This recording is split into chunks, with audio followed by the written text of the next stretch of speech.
Doctor Babasaheb आंबेडकरांचे हे भाषण म्हणजे केवळ शब्द नाहीत, तर तो एक धगधगता विचार आहे. जय भीम, नमो बुद्धाय.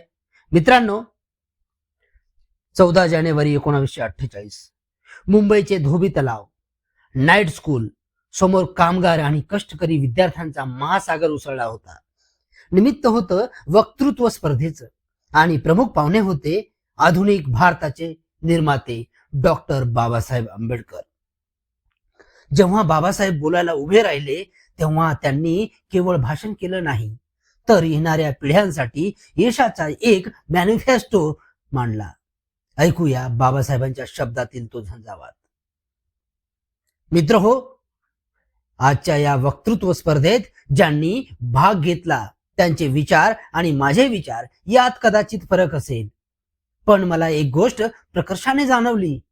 तुम्ही या अथांग श्रोत समुदायासमोर उभे राहून बोलण्याचं जे धैर्य दाखवलं ना, ते खरोखर कौतुकास्पद आहे. लक्षात ठेवा, वक्तृत्व ही काही कोणाला देवाने दिलेली देणगी नसते, तर ती एक कला आहे. आणि ही कला दीर्घोद्योगाने म्हणजेच सततच्या सरावाने कमवावी लागते. कुणीही जन्मता वक्ता नसतो. तुम्ही म्हणाल, बाबासाहेब आम्हाला भीती वाटते. पण मित्रांनो, नामदार गोखल्यांसारखे दिग्गज वक्ते सुद्धा सुरुवातीला घाबरले होते.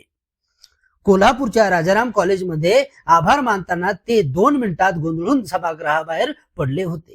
पण त्यांनी हार मानली नाही. त्यांनी मॅकॅलेची पुस्तकं पाठ केली, अहोरात्र मेहनत घेतली आणि स्वतःला घडवलं. इंग्लंडचे पंतप्रधान विन्स्टन चर्चिल, त्यांना वाटतं की त्यांचं इंग्रजीवर प्रभुत्व आहे.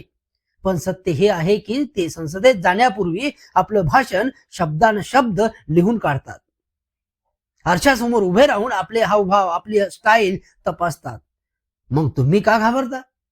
लक्षात ठेवा, लोकशाहीच्या युगात ज्यांनी वाणी प्रभावी, तोच जगावर राज्य करेल. जो आपल्या शब्दांनी शत्रूची मने वळवू शकतो, तोच खरा महापुरुष. तुम्हाला वाटत असेल की मी जन्मापासूनच असा बोलतो. नाही, मी सुद्धा सुरुवातीला प्रचंड घाबरत होतो. एल्फिस्टन कॉलेजमध्ये प्रोफेसर असताना माझी वाचा बसत असे. मनात भीती वाटायची की मी एका महाराचा मुलगा या उच्चवर्णीयांपुढे बोलताना माझी टिंगल तर होणार नाही ना. पण मी जिद्द सोडली नाही. मी माझे एक एक भाषण 13 वेळा लिहून काढले आहे. जेव्हा माझी खात्री पटायची की आता या विषयावर माझ्यापेक्षा अधिक चांगलं कोणीच सांगू शकणार नाही, तेव्हाच मी व्यासपीठावर चढायचो. आज मी जे काही बोलतोय ते माझ्या पूर्व परिश्रमाचं फळ आहे. गेली 20 वर्षे मी शेतकऱ्याप्रमाणे या समाजाची शेती कसली आहे. दगडधोंडे बाजूला काढले, नांगरट केली आणि आज तुमच्या भाषणातून मला त्या कष्टाचं अंकुर फुटताना दिसतंय. आजचा तरुण म्हणतोय, मला माझ्या पूर्वजांसारखं कलंकित जीवन जगायचं नाहीये, मला सन्मानाने जगायचं आहे. हा सूर ऐकला की वाटतं माझी मेहनत सार्थकी लागली आहे. ही तुमची जागृतीच उद्याचा इतिहास घडवणार आहे. माझ्या बांधवांनो, नीट ऐका. राजकारण्याच्या दोऱ्या विद्येशिवाय तुमच्या हाती कधीच येणार नाहीत. आज सत्तेच्या जागी उच्चवर्णीय बसले आहेत, कारण त्यांच्याकडे विद्या आहे. 100 पैकी 99 इंजिनियर, 99 कलेक्टर त्यांचेच आहेत. जोपर्यंत तुम्ही उच्च शिक्षण घेत नाही, तोपर्यंत प्रशासनाच्या चाव्या तुमच्या हाती येणार नाहीत. राजकारण म्हणजे केवळ निवडणुका लढवणं नव्हे, तर प्रशासनावर आपली पकड मजबूत करणं आहे. तुम्ही रात्रीच्या शाळेत शिकताय, हे भूषणावह आहे. केवळ कारकून होण्यासाठी शिकू नका, तर मानाची पदं काबीज करण्यासाठी शिका. या शाळेसाठी मी स्वतः वार्षिक 1000 रुपयाची ग्रँट आणि पुस्तकांसाठी लागणारा खर्च द्यायला तयार आहे. तुम्ही फक्त शिका आणि लढा. बाहेर पडताना तुमचे कपडे स्वच्छ हवेत. एक नूर आदमी 10 नूर कपडा. कपडा पाहूनच समोरच्याला तुमच्याबद्दल आदर वाटला पाहिजे. पण केवळ कपडे स्वच्छ असून चालणार नाही, तर तुमचा स्वाभिमान सुद्धा जागा पाहिजे. पाटील, मी तुमच्या जोड्यातला आहे. ही गुलामगिरीची भाषा आता कायमची बंद करा. मरण पत्करा, पण अपमान सहन करू नका. स्वाभिमानाने जगायला शिका.